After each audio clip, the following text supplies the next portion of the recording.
জনমে তুমি মোর মোর শয়নে সপোনে তুমি বুকুৰ লিখিলো এই কাহিনী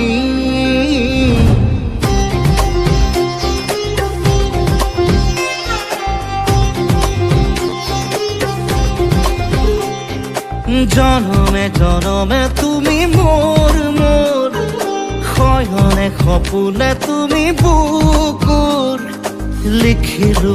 এই কাহিনী পাহতে ঘৰ কব দি থকৰ নাম লিখি থম সাদৰি সাদৰ জনমে জনমে তুমি মোৰ